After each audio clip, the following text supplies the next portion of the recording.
Johnny Depp's character's name in the first one? Noodle Monster? Yes, his character was named Noodle Monster. I'm not sure. Because they definitely, modernized the names in this one. Yeah, this is definitely things that people of this age would be named now. There's no more Rod, because they don't name kids Rod anymore. Nobody's name is Rod.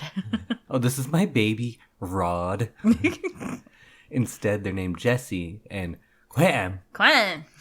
She couldn't say his name. No, she never said the correct letters in his name. She just says it as one syllable always. Quam. Quam. His name isn't Quinn. Wasn't it? No. It was Quam. Quinn. She loves that glottal stop. No T's for Rooney Mara. No. And no emotions. No. Oh, wow. Well, you know what? We're already criticizing the movie. Maybe we should get into it. And welcome, everyone, to another episode of I Love This, You Should Too. My name is Indy Rendawa, and with me is Samantha Rendawa. And we are members of the Alberta Podcast Network, which is locally grown and community supported. So, if our butchering of the name Quentin hasn't told you already, today we are truthfully wrapping up our Nightmare on Elm Street series with the remake from 2010. Ugh.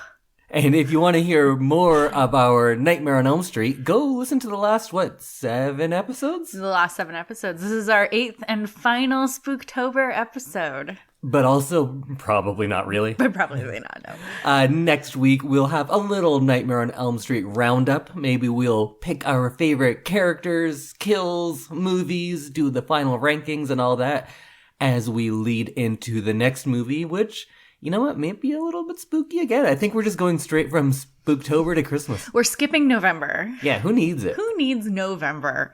Not me. Well, we are going to get all into this remake in just one moment, but first, let's thank our first sponsor of the episode. And this episode of I Love This, You Should Too is brought to you by the Alberta Blue Cross. Even if you're a busy business owner with more meetings than hours in a day, you can be calm and collected when your group benefit plan is taken care of by Alberta Blue Cross. Your employees can manage their own health, dental, life, and disability coverage online, anytime, on any device, making it easier for them and for you. To learn more and explore your options, head to ab.bluecross.ca.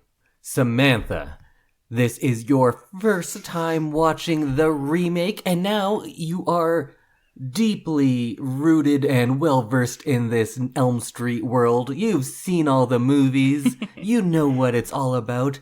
What are your first impressions on this remake? Oh, this was a rough one.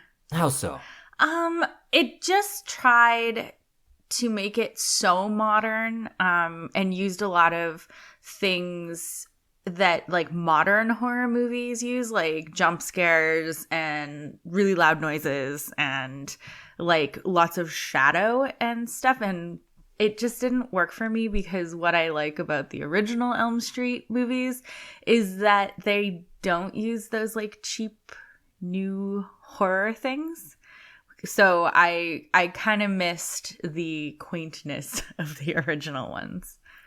I absolutely disagree. Or no, wait, sorry. I absolutely agree with you. I was like, what?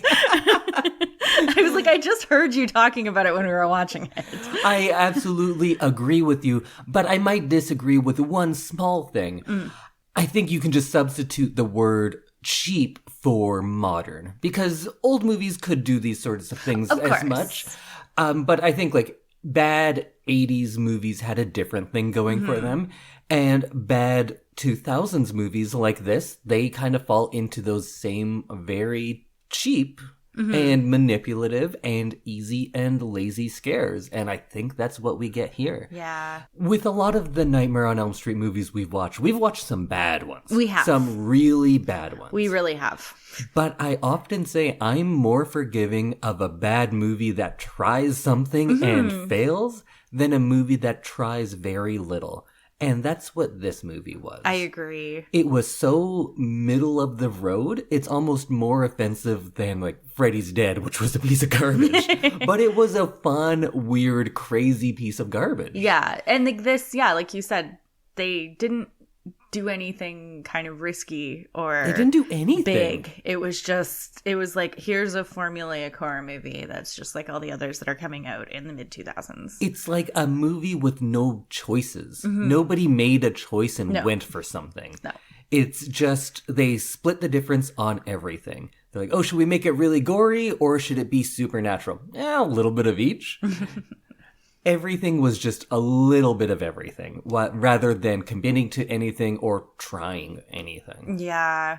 And like even the acting, nobody really did anything. No. They were there. Let's talk about that a bit. First, maybe let's start off with a little bit of context. Sure. We don't care nearly as much about this movie as it seems. I feel like I'm ready to be done with this series. Yeah, and that's Like, such a bad note to go out on. It was like a real low note to kind of finish on, and that makes Especially me when sad. we were kind of up with New Nightmare. Yeah, I felt like I was in a good place, and I almost wish we had finished with New Nightmare. Yeah, we totally should have. This movie because- did not need to be covered. Because I'm like now tired of the Nightmare on Elm Street movies. Yes. Whereas with New Nightmare, I was like, yeah, and that was a good way to end it. It was a good way to end it. So at the end, we'll just pretend that was the last thing we watched. Perfect. So this movie was made by a production company called Platinum Dunes. Oh. And in the years prior to this, they had just been doing horror remakes. That was their thing. Okay. They remade Texas Chainsaw Massacre in 2003, Amityville in 2005, Hitcher, Friday the 13th. So they were just doing remakes of horror movies, and that was their thing. Oh, okay. Then they did this one in 2010. It was the end of that. That was the last one? It went so poorly that they were like, okay, no more horror remakes. We're done. Interesting. That's how bad it was. So it did do well financially. Mm-hmm. It essentially made its budget back in the opening weekend. Oh, wow. Because there was that much demand to see this movie. Because I probably was one of those people. I don't remember exactly when I saw it, but if you told me that Nightmare on Elm Street was now being remade by a production company that loves horror, that knows horror, and we're going to see those same kinds of elements of surrealism and horror and dreamlike sequences with modern technology, absolutely, that sounds great. Yeah. I guess that's what we got, but we got a as watered down version of that as you could get. So when this movie was made, Jackie Earle Haley, who plays Freddy Krueger, and Rooney Mara, who plays Nancy, had both signed up for multiple films. Oh, so they were going to do a franchise. Yes. Oh. And although this made a lot of money right away, the drop-off in how much it made for each subsequent week was huge. Right. So that gave them an indication that nobody wants to see this. Right. So after Nobody the was first coming back week, to see it again. and once word got out of what kind of movie it was, no new people were coming to see it. Fair, yeah. It sold based on the name Nightmare on Elm Street. And they talked to Jackie Earle Haley, at least, about what his salary was going to be in the upcoming movie right away because it got to be so big. And then very quickly they realized, once reviews started coming in and once people started talking about it, because this is an Elm Street movie that was released in the internet age, so word spread quite quickly. Right. And they realized what happened. And people from the company, their quote after this was, "Our phone didn't ring for 2 years after." Like, nobody came to them with projects because of this movie. So they instantly scrapped all of the sequel ideas, and they're just like, okay, that's it. So much so that they said, yeah, we're not doing horror remakes anymore because no one wanted to give them their properties anymore because this went so poorly. Because they just screwed it up. Yeah. And it's not even like this is an aggressively bad movie. We've seen worse movies. We've covered worse movies on this podcast. This is just such a keeps using like middle of the road and I think just watered nothing down special. is a good way to put it. There's just nothing special about this movie. There's nothing fun about this movie. And there's so many fun special things in the like in the Freddy like universe that they could have used and would have been 100% better. It would have been really easy to make this actually a really good movie. So they didn't make anything for a couple of years, and they finally returned in 2013 with an original, and they are the people that made the Purge movies. Oh, so Purge comes out in interesting. 2013, Purge sequel in 2014, the Ouija movie, more Purges, more Ouijas, and that's kind of what they went with. And now they do make horror movies, but it's no more remakes for them. Right. It's all original stuff. Yeah, their other big property is A Quiet Place, Okay. which there are 3 of now? Yes. Or there's 2, third on the way. Okay. I liked the first Quiet Place. It was good. It was a good movie. I'd see the second one. I just haven't gotten around to it. So this movie starts in a very generic scary movie way. You're at a diner in the rain. It's oddly dark inside this diner. And there's a brooding teenager at a table. And by teenager, we mean 25-year-old. 25-year-old man, yes. So we meet Dean, who falls asleep at his table and meets Freddy. So it's like a really fast beginning to this movie. After he sees Freddy, he wakes up and we meet Chris, who is coming to have a meeting with him. She says, I'm here to meet with Dean, but it made it sound like they were having some sort of business meeting. Just relationships in this world are not defined. Are they best friends? Are they brother and sister? I'm not sure. Yeah, it was a weird moment. And then Chris witnesses Dean cutting his own throat because he's dreaming and Freddy is cutting his throat in the dream. And we get this crazy throat-cutting scene with the world's sharpest steak knife. Yeah, it cuts his head almost off. Almost completely off. It was a fun intro. It was I don't a fun think intro. it was bad. At this point, I'm like, okay, this is what I'd expect. It's nothing that is shocking or surprising me, but there's nothing wrong with this. No. I liked the going into the dream diner, waking up in the regular world. We've seen all this before. Mm-hmm. And we also get introduced to Nancy, who is played by Rooney Mara, who refuses to open her mouth throughout this movie. Oh my God. I get that she's tired through the second half of the movie, but at this point, she's so sleepy. She seems ill. When she starts off this sleepy, where do you go Nowhere. In a movie that's about you being tired? Yeah. It's not a great place for her to start. And we also get introduced to Jesse, who's just an asshole for no reason. And Quentin, who looks like he's going to be crying all the time. Yes, he doesn't strike me as like a great leading man, which is kind of what he ends up being in this movie. Yeah, I didn't see that coming. No, I thought he'd be one of the first ones to die because he had it seemed like he was such a small character. But then again, that's kind of maybe where Johnny Depp was in that first movie too. I guess. When you look at him compared to some of the other like leading men of the day, you're like, oh, this guy? But Johnny Depp kind of pulled it off, and it was fun. So then we fast forward to the funeral, and what's his name? Brad? Dean? Dean is, I forget that guy's name. Dean, his funeral, and for whatever reason, he's one of the only characters that gets a funeral. Yeah. Like in the other movies too, someone gets a funeral. I guess his good friend Chris falls asleep at his funeral, which kind of a fuck you to the guy, but whatever. And Chris thinks like, oh, something weird's going on here. And Nancy's like, no, something weird is going on here. And then Jesse gets in their faces like, nothing happened. You didn't see a goddamn thing. Fuck you. It's either underacting or overacting in this movie. Yeah, no in between. He loses his mind on them. Maybe that's the only thing that's not middle of the road in this movie. The acting. And then we get a straight ripoff from, I guess we can't say ripoff if it's just from the original movie, but a redo of the Freddy coming through the wall above her bed. Yes. Which was done for probably $50 in the first one with a sheet of fabric that he just kind of poked through. Like and here probably cost thousands for this CG, and it looked terrible. It was awful. It looked very bad. The one thing I was expecting from this movie was to have some cool special effects. Why would you remake things exactly? Because you're just inviting the comparison. Now. I understand you are a remake movie, but you need to do something different. And at points they tried to, but with actual scenes, beloved scenes from the first one, they just tried to do the same thing. And oddly enough, with probably 20, 30, 50 times the budget, many, many years later, they look objectively worse much of the time. Yeah, I was hoping that with the like technology available and like computers being crazy and awesome, you'd think that they'd be able to like pull it together and make it actually look like it's from this time. And Chris is having dreams and stuff when we think she's going to be the main character, kind of like Tina in the first one. Oh, I guess people aren't named Tina anymore either? No. They're Chris with a K. Oh, Christina. Maybe that's a thing. Oh, maybe.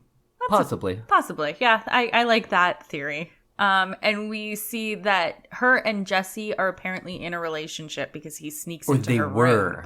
Okay. They broke up because he was all angry at her because she was having dinner or whatever with Dean. Right. Yeah. Because boys and girls can't be friends. No, well, Jesse is a straight up, like, sociopath. Yes. And so, yeah, she's been having these dreams. Jesse comes into her window. Like, call first, man. Yeah. This is the age of cell phones. Here's my thing to everyone out there. Don't show up at someone's window. It's not romantic. It's scary. No, and it's always like they creep out of a shadow, too. It's never like knocking on the window or something. Why did he come to the window? Her mom's out of town. True. And later, at the end of this scene, he runs through the house to get out. Because you could say he came through the window to avoid the alarm, but there should be an alarm on the window as well. But whatever. Maybe there's not. But then, if he's avoiding the alarm, why would he leave through the house and set off the alarm on the way? Panic? Yeah, sure. I don't know. I've tried to just, like we usually do, fill in some, like, plot holes. So, Jesse is having the same dreams. So you'd think, oh, they could talk about it and figure it out. And he's like, no, I'm not talking about it. It's nothing. Okay, I don't know why you're so angry. But and he, like, won't even let Chris tell him about her stuff. No. He's like, I don't want to hear about it. It's just, I think they could be saying that they're making some sort of choice about this, like, really aggressive guy, and this is the kind of person he is. But what it seems like to me is it's lazy writing and they're just trying to invent conflict. And when there is no actual conflict, people here are in agreement. They just have one person just deny whatever the other is saying for no reason. Yeah. Which we'll see later with the Connie Britton character as well. And just, like, be loud. Yeah. It's like, yeah, the use of volume in this movie is cheap and annoying. Oh, very.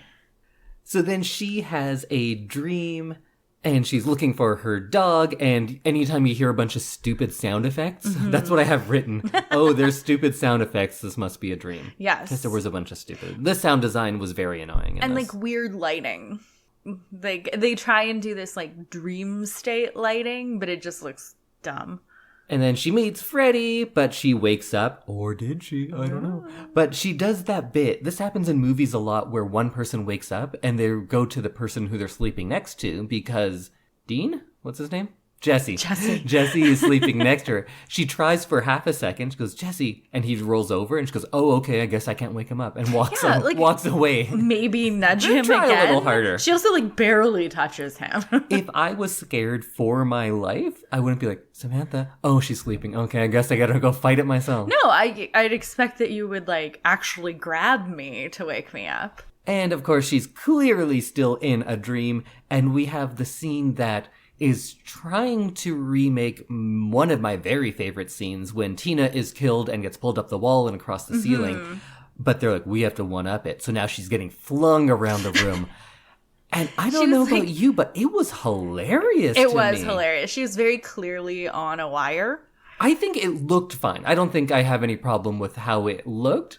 I just think it's funny because she was like pinballing around. Yeah. It was closer to Breckenmeyer's video game pinball death than it was to Tina's death in part one. Yeah, they made it funny unintentionally. Yeah. And it kind of took away from the fact that that was like an iconic scene.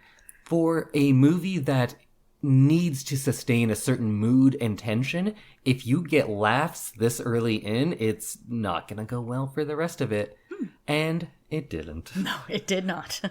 So Jesse is now awake and sees Chris flying around the room.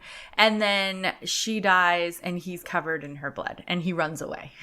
Through the house, setting off the alarm. Yeah. And because this is, I don't know, small town Ohio, and it's a rich white neighborhood, the police are already on the way. Up, yeah. Right? There's just like 9 police vehicles coming.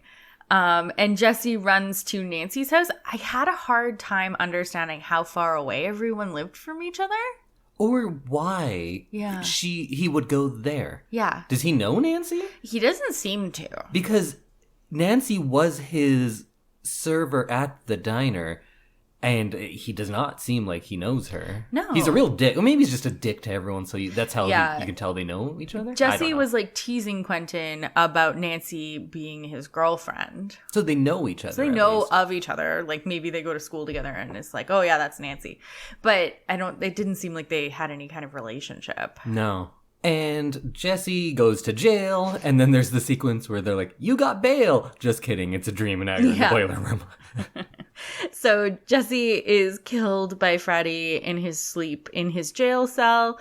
And before killing him, he says, don't worry, I won't kill you. Yeah. Just kidding, and he kills him. That's not a twist. No. This movie just tells you something and then does the opposite, and they're like, haha, twist. That's not a twist. That's not what lying. A twist is, yeah. That's lying. It's not a twist. And he says, oh, your brain stays alive so I can kill you now, and then I get to torture you for 7 more minutes because you'll still be dreaming.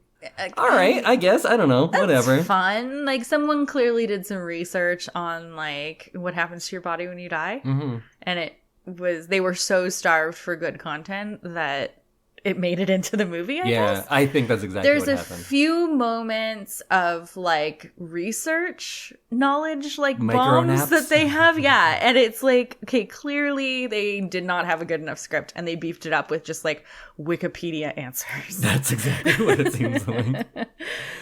So now Nancy goes to her mom and says, hey, Mom, do I have a secret connection with these people? Yeah. Which is a weird thing to ask. And the mom's like, no, you don't. That is the truth. I'm telling you the truth. Yeah. I'm your mom. Again, that's not a twist when it's revealed. It's just lying. Yeah. It's not the same. No. And there's also another moment where Nancy asks her mom, like, a question 3 times, same question, and then she's like, oh yeah, but actually that comes up later. Yeah. Never mind, here's the answer you're looking for. Stop lying to me. I'm not lying to you. I'm not lying to you. Here's the truth. I lied earlier. I lied to you. And she just says it like that. And it's like all terrible. in the same breath. Yeah. Then we have a remake of the tub scene. Yeah, which was... This one looked fun. It was fun, and I liked... It didn't add anything, though. It just didn't ruin it. Yeah. Which, in this movie, is a win. I'll take it. And I think that's because it was, like, an exact replica, as opposed to trying to, like, do something slightly different. That's true. They didn't one-up it. Yeah. They didn't add any shrieking noises to it to scare you a little bit more. It was just the glove that came up and then went down. And then, yeah. And I thought it was one of the better scenes in the movie. And then she wakes up. And that, yeah. Does she? Or does she? Because then she walks out and she walks into the snow. And I think that was a good effect, too. See, there are things you can do quite easily. And I liked that when she's kind of discovering this, what we learn is a secret past. And she's walking through her house and then it begins to snow and she's walking on the snow. Yeah. There were some cool moments. Okay, this movie had its moments. It was occasionally okay. I think it was often okay, but there's just so many things you could do with this. It's such good source material. It's such a good concept. Yeah. You can go in so many different places, and they just kind of didn't. The only place they went to is, what if things keep leaping out at this screen, and then there's a shrieking noise, and then it turns out everything's fine. Yeah. That's the well they went to like 30, 40 times. Yeah, exactly. She has a talk with her mom, and I think this is the first instance of her mom just saying, I'm not lying, and saying something which is very clearly a lie. Meanwhile, Quentin is on the swim team, and he falls asleep while swimming? Yes. That seems hard to do. That does seem hard to do. And he gets to see the flashback of what the preschool parents did to Freddy. You know what? I think I actually liked this sequence. This was a really good way to add in, like, plot. Some quick plot. I'll say that it's one of the most effective scenes in the movie, but I also have a huge problem with its existence. So it looked great. I liked that they gave this backstory that we've had hinted at in all of these 7 other movies. And I like the idea of this group of parents coming together and straight up murdering a guy. But the way they did it, was done to gain sympathy for Freddy. Because at this point in the movie, it becomes revealed that he's a child molester and not a child killer. Right. And, actually, he didn't even do it. But later, of course, he did. But at this point, they're playing that he was an innocent man who was killed. Right. Why? Yeah, like, it was an odd piece of exposition to add. That's coming from me, who's someone who always says, like, you need to find some sympathy in all good characters. I believe that for the most part. When you are a maniacal dream demon, you know what? I think it's cool for them to just be bad guys. Yeah. And then plus, if you're going to say, like, actually, he was innocent, so they deserve this. But then to be like, nah, just kidding, he did it. Yeah. Why? Why would you even add this whole sympathetic angle? I don't get it. Because it's just hey, this happened. Just kidding, it didn't. That's not a twist. That's not a surprise. It's just lying. It's not the same thing. It's so lazy. The idea of him being a child molester. What are your thoughts on that? I felt like, I don't know, this is like a weird thing to say, but like I feel like there wasn't enough evidence given to us that he was a child molester. It was like kind of hinted at, but then there was never any difference between when they were saying Freddy was innocent to when they were saying Freddy did it. That's actually true. I didn't think about that. Like, we just watched it. Wait, do you think Freddy's innocent? No. Okay. But I do think that there should have been a little bit of evidence of... Well, they go and find that room later, like the cave. But it also, like, never at any point do the kids remember being, like, molested. That is very true. And so I was, That's like, very true. in our second watching today, because we always do notes and watch some of the movie, I was, like, waiting for something that I missed, which didn't end up happening because I didn't miss anything. It just wasn't there. So it felt like they needed to do more to make Freddy evil, like a remembered memory or something. That would have made a lot more sense, but I think they were, again, playing it middle of the road. They're like, we want to be edgy. He's a child molester. Because it was hinted at in all the other movies, and I think we kind of assumed that. Yeah, like he's a bad guy. A killer. That was who he was. He was a serial killer. In this one, he had never killed anyone. No. And I'm not saying, like, it's just molestation. No, he was terrible, but it's terrible in a different way. Yeah. I think there is a difference. And when they're picking this, but they're playing it, like, middle of the road, saying, like, we're doing something edgy. He was a child molester. But we're also never going to show anything to you like that because that would be too disturbing for this movie. Then don't make him a child molester. No. If you are scared of the topic, just don't do it. There you go. Problem solved. Yeah. Also, the line from being whatever he did to being a killer is a different line from being a killer in the real world to a killer demon. Because he was already a killer in those other movies. He'd already killed many people, so of course he comes back to kill. In this one, it seems like he wants to come back to molest.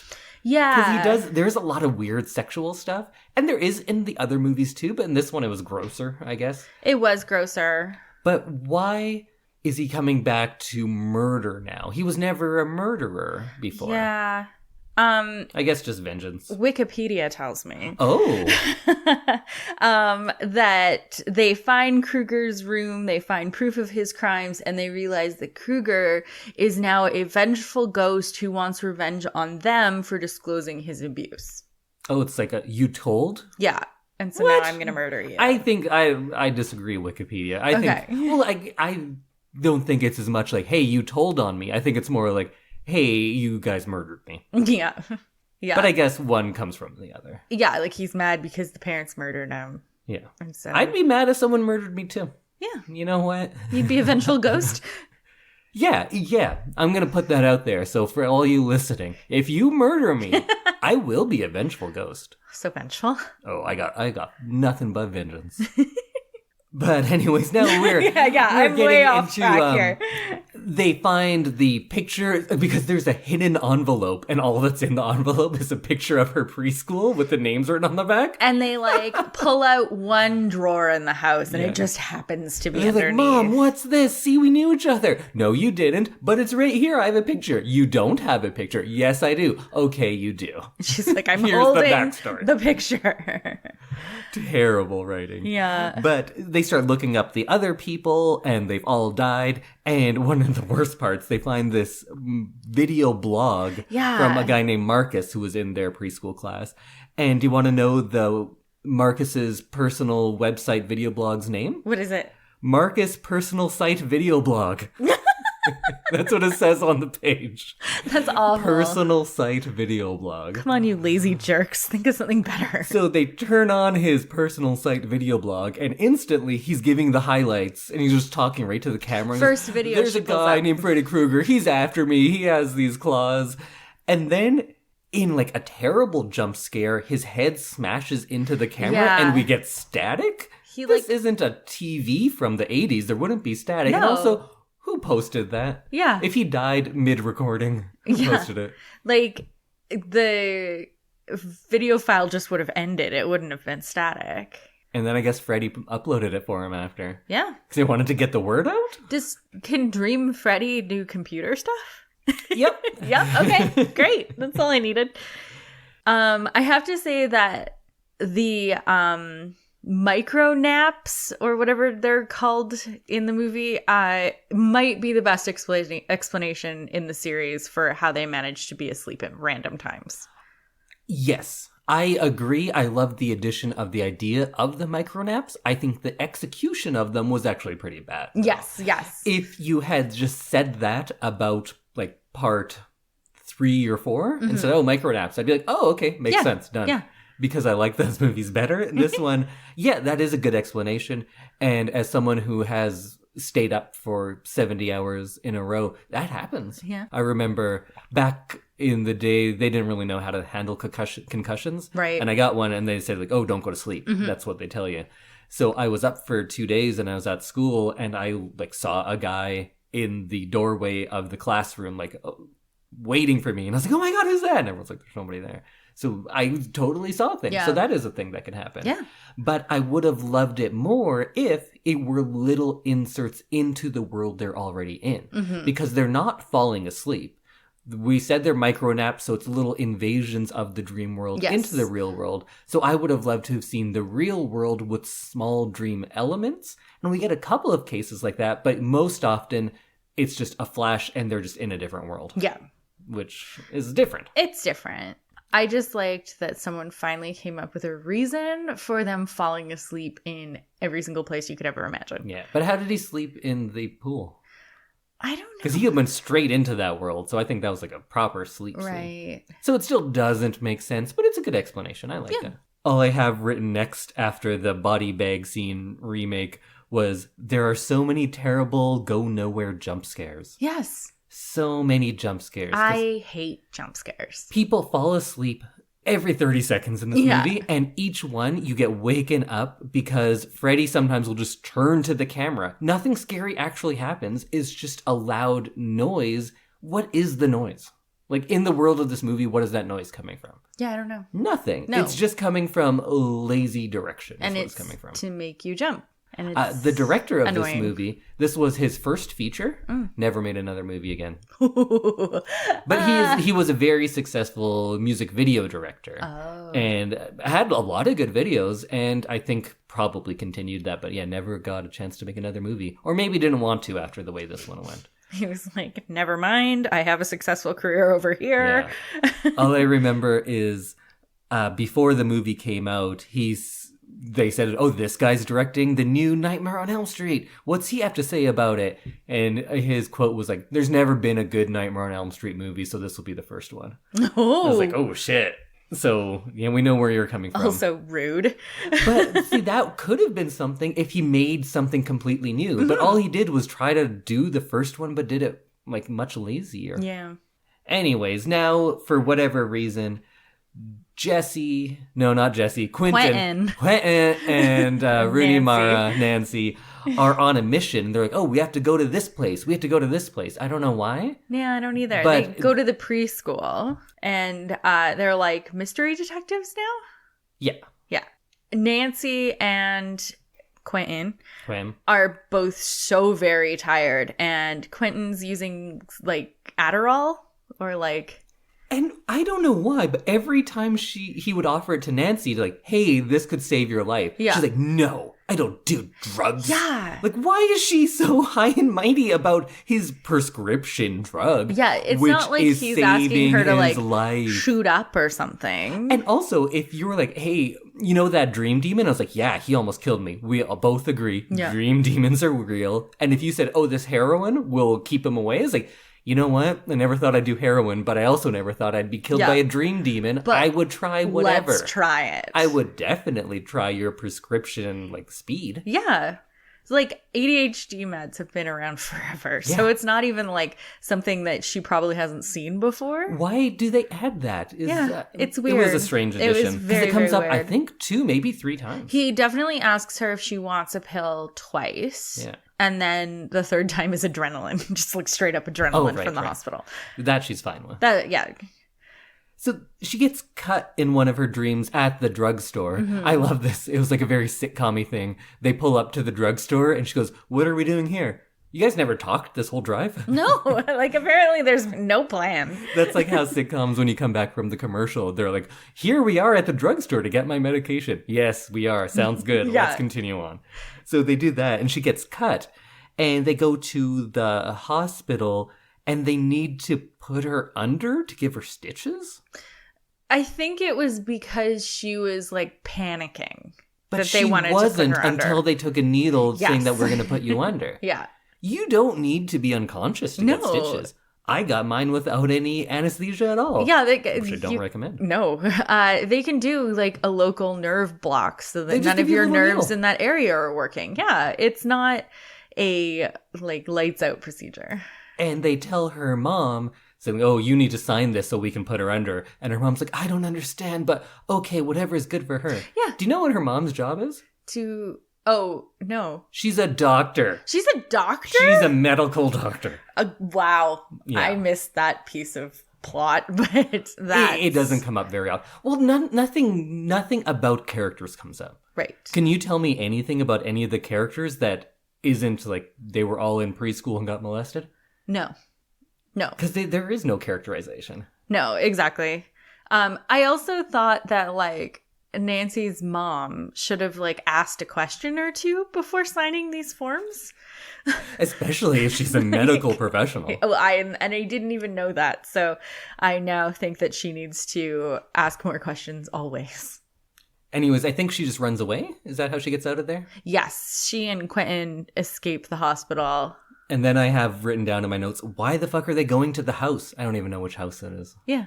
But they go to some house, and in the car, Nancy has this thing and about like, you know how it is for me. I never fit in. Really? Is that your character? Yeah. Have we learned this before? I didn't know that. Is she... Because I just assumed she was just like a quiet kid who had a different group of friends from these But these people aren't friends. No. That's why I assumed she just had a different group of friends. Not that she was a loner. Yeah, because the only people that we see are friends are Quentin and Jesse, but they hate each other as well. Apparently, yeah. Well, Jesse, everyone hates Jesse. And that Jesse and Chris were in a relationship. Right. These are the only, like, friendship ties that we see. And maybe Chris and Nancy are friends, are they? Yeah, I don't know. They talk like they see each other in the hallway at school. Right. And, you know, you see them in the real world and you're like, oh, hey, you're in my class at school. Yeah, maybe. And then they go to the school. I don't know why they're going there. Because I don't know what their plan is. So in the video, Marcus, is that? Yeah. Yeah. Marcus says, it seems like he wants me to be in the basement. Oh, in his personal site video blog? Yes. Oh, okay. And so he's like, I don't know, I keep waking up once I get there, but it seems like that's where he wants me to be. So wouldn't you want to not go anywhere near that? Right? I'd go to like Thailand or something. Get it as far away as you could. Yeah. So I think Quentin and Nancy go there because they think there's something for them to find. Oh, okay. Sure. And that it might be easier to access Freddy in his lair. Sure. Of some sort. All right. They want more information. That's fine. I can deal with that. may be doing a little bit of legwork for the movie. If they're just like, hey, we're investigating, I can buy that. That's so far from the biggest problem in this movie. But they get there. Nobody has cleaned out this child molester's room. No, in the last 15 years. They're like, we're just gonna close this door and they pretend. Kept all of his stuff in there, all his creepy molestation tools and whatever. They're like, we're just gonna close this door and pretend nothing ever happened. Everything is fine. And this is the first point where they say, oh, actually, he did do it. The rest of the time, we're operating under the assumption that Freddy Krueger is an innocent man. Yeah. Which is just a weird thing to do. It is very weird. And if you're going to do it, do it. Yeah. If that's going to be your twist, like, oh, this is an innocent man who was murdered and is coming for vengeance, and so you're kind of on his side, because the other movies get to the point where you're on Freddy's side. Mm-hmm. He becomes the hero of those movies. So if this was going to be their commentary on that, saying, if we want to be on Freddy's side, let's give him a good reason to be on his side. Mm-hmm. Let's say he was an innocent man who was killed, and now we're kind of on his side. We're cheering for the kills suddenly. Right. And then but then he should be coming back and killing the parents. And then we'd be on his side. Yes. But instead, they just go like, oh yeah, we have sympathy for him. Just kidding. He's a child molester and now a demon. And then this is where I wanted a flashback scene where they remember being molested or something. Something like that needed to be in here, because the switch from innocent to guilty is so unnoticeable. They just find pictures that she drew? And they're like, oh, he did have a secret room. Yeah. But there was no proof of him actually molesting anybody. Yeah. He just had a picture that Nancy drew. Kind of sounds like you don't believe these molested children. No, I for one, believe the victims of Freddy Krueger. I do believe the victims. I just needed... You just wouldn't vote to convict, that's all. No, I would. I would. I just don't think that the movie believes the victims. Yeah, you know what? I believe the victims. That's a fair question, though. If this went to trial based on the information in this movie, I don't think you could convict him. No, and I think that a large amount That's what's wrong with our justice system. That's why we need to just be throwing gas cans and going, this is for my son! Yeah. Remember when he yells that when he throws a gas can? That's like the equivalent of going, Kobe! He goes, for my son! Yeah. And throws the gas can and burns him up. Yeah. It was interesting to see the parents kind of taken over by like mob mentality. Mm-hmm. That was kind of fun. Because I feel like that's how parents would react. And then he goes and kills Quam. And he goes, tag, you're it. Kills him and he dies real fast. But just kidding. He's not actually dead. Mm-hmm. And Nancy and Quentin decide that Nancy needs to fall asleep so that she can pull Freddy into the real world. Right. And kill him. So Nancy falls asleep. And just like in every other nightmare movie, the person who's supposed to be watching the sleeping person can never stay awake. Well, he gets killed. Kind of. On camera, it looks like he's dead. He gets slashed up and falls to the ground and doesn't move. But he comes back and wakes up and does save Nancy in the end. But in her dream, we get the big final battle. And it's, I don't know, it's fine, I guess. We get a redo of the sticky stairs or hallway. Yeah. I thought that looked pretty good. Yeah, that was fun. Didn't really add anything, but it looked good. Yeah, it didn't need to be there. But then he says, how's this for a wet dream? Ew. Why? Ew. That was from part 4? I think he says it in part 4 when the guy gets killed in the waterbed. Oh, right. And there's the naked lady inside his waterbed. If you're making this is a serious movie, no silly jokes. Well, maybe a couple silly jokes. Yeah, just a few here and there. Why do that? Pick a lane. Just do one. You can't have a little bit of each. Mm-mm. And yeah, Quentin's fine. He wakes up and gives Nancy an adrenaline shot. She wakes up and they fight Freddy in the real world. And she has a line now, which is actually from Freddy vs. Jason, but we won't get into that because we haven't seen that one yet. And she slices his hand off and goes hurts, doesn't it? But no, it doesn't. He doesn't react at all. No. So clearly it doesn't hurt him. And then she slices his throat and says, like, you're in my world now, bitch. Or And whatever it that is. seems to hurt him. Well, he dies. He does, yes. Or does he? So we are shown on camera, he is dead. This is the end. But of course it's not. So they then torch the place? Yes. I think? They light it all on fire. Rather than saying, like, here's evidence about this child molester. We were telling the truth. Let's just burn it all down. Yeah. And the police officers and firefighters are unable to find Freddy's body. In a dumb ADR line. Yeah. So it's like a wide shot, and then someone you can just hear in the background, I can't find the body. Yeah, there's like no remains found. So stupid. So then everything's fine, right? And we go home, and in a shot, which I assumed was done for a 3D movie, because why else would it look like that? Mm-hmm. But Freddy pops through a mirror, puts his claw through Nancy's mom's face, pulls her into the dream world. I don't know how he got back to the dream world. He's a physical body now. Yeah. But whatever. I don't know how he's still alive because we saw him die, but also whatever. And that's the end of the movie. Yeah. And it was real dumb. And there's like some dumb song after. Oh, I didn't even notice the dumb song. It just didn't seem to fit with the tone of the movie. I don't remember what the actual song was, but Is it Evanescence? No. That probably would have fit better. Yeah, maybe. But one thing it did do just as well as the first movie is have a really dumb final shot. Mm-hmm. That was the worst part of the first movie, and it's a medium part of this movie. Yeah. Yeah, and it was a callback of something that we did not need. That we didn't like, that the director didn't even put in. No. So that's an odd thing to call back to. Something everybody disliked. Yeah. And that's the thing that got the most right, I think. Yeah. I miss Robert Englund. So let's talk about that. Performances. Yeah. I think I like Freddy.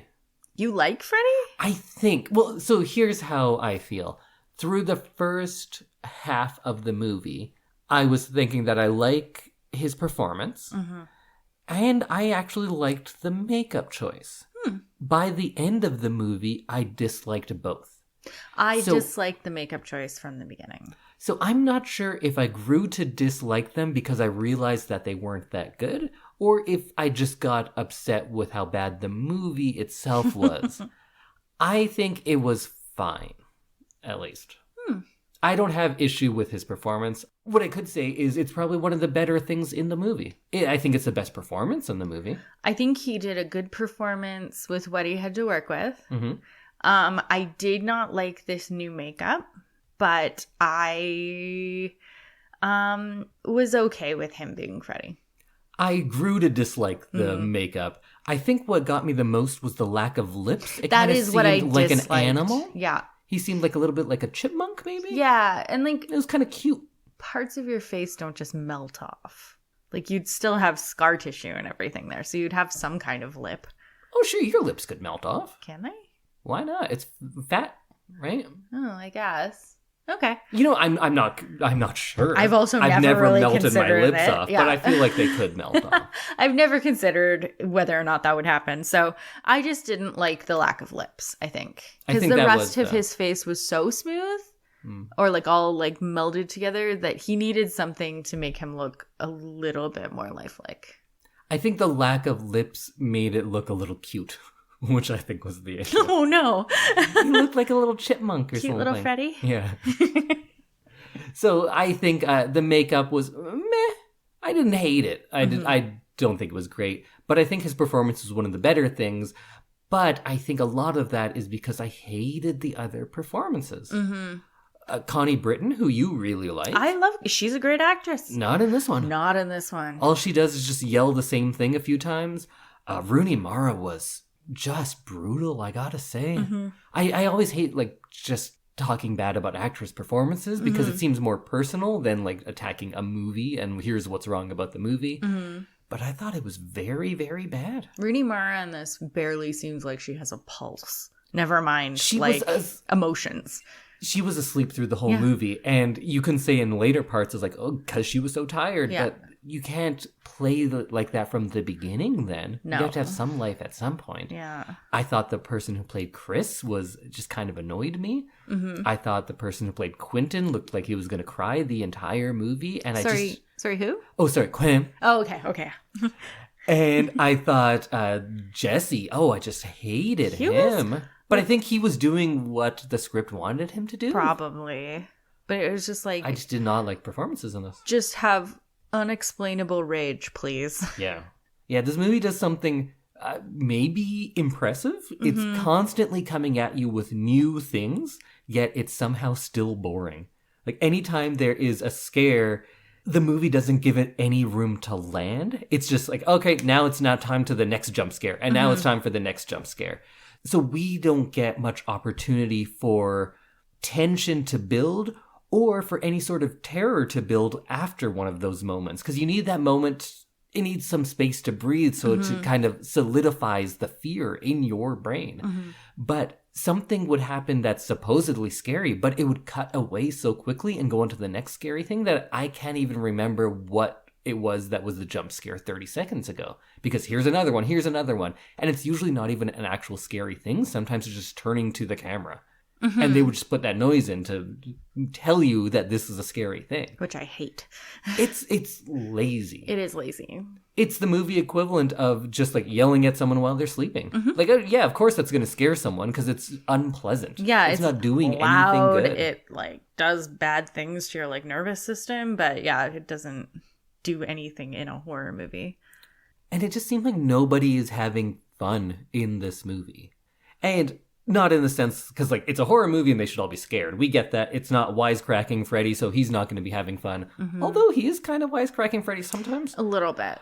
But it's just everyone looks listless and bored with what they are doing. Mm-hmm. Maybe with the exception of Freddy. Yeah. Who's probably having the most fun. I think in his performance, that is. Oh, in his performance. I was going to say, I think Freddy is having fun because I keep wanting to call Haley Joel Osment. Jackie Earle Haley?